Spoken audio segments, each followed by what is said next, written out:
여러분, 혹시 주변에서 이런 경우 보신 적 없으신가요?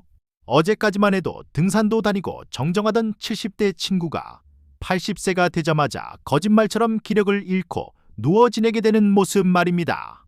우리는 흔히 나이가 들면 다 똑같다고 생각하지만 사실 70대와 80대 사이에는 눈에 보이지 않는 거대한 벽이 하나 서 있습니다. 오늘 이야기는 바로 그 벽, 80세의 벽에 관한 이야기입니다. 만약 제가 여러분께 혈압약 좀 덜 드시고 콜레스테롤 걱정 말고 고기 실컷 드시고 하기 싫은 운동은 하지 마세요 라고 말씀드리면 어떠시겠습니까? 미쳤다고 하실지도 모릅니다. 하지만 일본 최고의 노인 정신의학 전문의 와다 히데키 박사는 단호하게 말합니다. 80세가 넘어서도 50대처럼 절제하고 참으면서 살면 오히려 80세의 벽에 부딪혀 쓰러진다고 말이죠.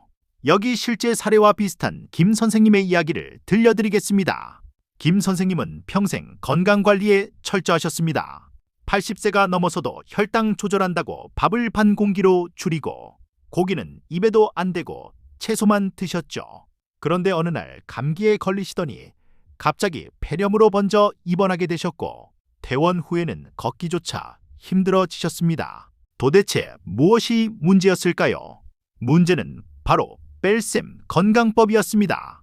우리 몸은 40대, 50대 때는 영양 과잉이 문제지만 80대가 넘어가면 영양 부족이 진짜 적이 됩니다. 김 선생님은 검진 수치를 정상으로 맞추는 데만 집착하다가 정작 80세의 벽을 넘을 에너지, 즉 예비 연료를 다 태워버린 겁니다. 맑은 피를 가진 허약한 노인이 되어버린 것이죠. 그렇다면 어떻게 해야 할까요? 와다 히데키 박사는 첫 번째 조언으로 먹고 싶은 것은 참지 말라고 합니다. 특히 고기를 강조합니다. 80세 이후에는 암보다 무서운 게 바로 노쇠입니다. 콜레스테롤이 조금 높아도 괜찮습니다. 오히려 콜레스테롤 수치가 높은 노인이 더 오래 산다는 연구 결과도 있습니다. 고기를 씹고 맛있는 것을 먹는 즐거움이 면역력을 높여줍니다. 오늘 저녁 혹시 건강 생각한다고 밍밍한 두부만 드실 생각이셨나요? 아니면 달달한 믹스커피 한 잔 마시고 싶은데 당뇨 걱정에 꾹 참으셨나요? 80세가 넘으셨다면 이제 그 고삐를 조금 풀어주셔도 됩니다. 믹스커피 한 잔의 행복이 주는 세로토닌이 스트레스 호르몬보다 여러분의 혈관에 더 좋을 수 있습니다. 두 번째 조언은 약을 줄이라는 것입니다. 많은 어르신들이 한 주먹씩 약을 드십니다. 혈압약, 당뇨약, 고지혈증약. 하지만 80세의 혈압 기준은 50대와 달라야 합니다.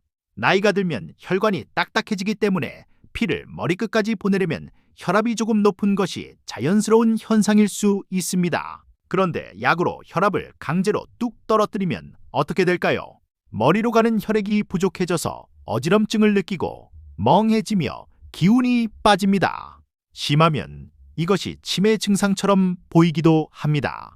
실제로 약을 줄였더니 치매인 줄 알았던 증상이 사라지고 활력을 되찾은 사례가 무수히 많습니다. 물론 의사와 상의 없이 무작정 끊으라는 말은 아닙니다. 하지만 내 몸의 컨디션보다 수치 맞추기에 급급한 처방이라면 의사와 진지하게 상의해 볼 필요가 있습니다. 세 번째, 치매를 너무 두려워하지 마세요. 85세가 넘으면 40% 이상, 즉 2명 중 1명 가까이 치매 증상을 보입니다.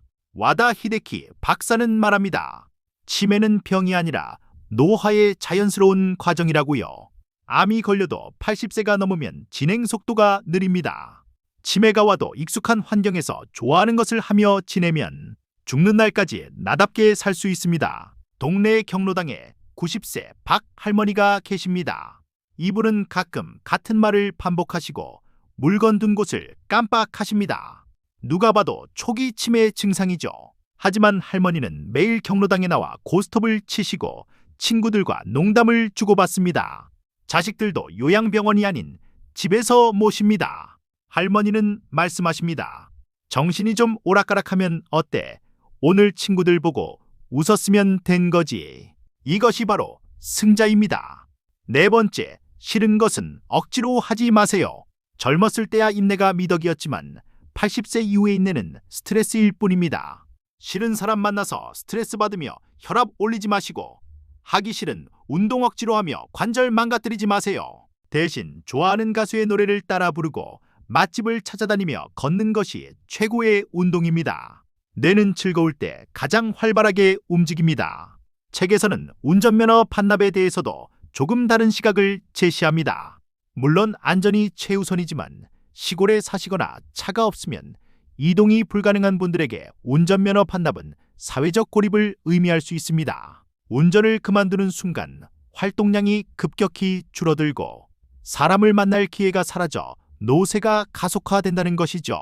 가능하다면 안전장치가 달린 차를 이용하며 활동 반경을 유지하는 것이 뇌 건강에 좋습니다.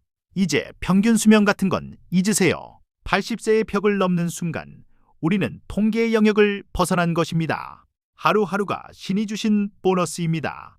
10년 뒤의 건강을 위해 오늘을 희생하지 마세요. 오늘 먹고 싶은 고기 한 점, 오늘 보고 싶은 친구와의 수다. 오늘 내 발로 걷는 산책이 내일의 나를 지탱하는 힘이 됩니다. 오늘 내용을 딱 3가지로 요약해 드립니다. 첫째, 억지로 참지 말고 고기도 드시고 맛있는 것 많이 드세요. 영양이 힘입니다. 둘째, 약과 병원 수치에 너무 얽매이지 마세요. 내 몸의 느낌이 더 중요합니다. 셋째, 치매나 병을 두려워 말고 오늘 내가 할 수 있는 즐거운 일에 집중하세요. 이 3가지만 기억하시면 80세의 벽은 두려움의 대상이 아니라 자유로운 노년의 시작점이 될 것입니다. 어르신 여러분, 참는 삶은 이제 졸업하셔도 됩니다. 지금부터는 하고 싶은 대로 사시는 게 최고의 건강 비결입니다. 오늘 저녁 가장 드시고 싶은 맛있는 음식 드시면서 행복하게 웃으시길 바랍니다. 도움이 되셨다면 구독과 좋아요 부탁드립니다. 감사합니다.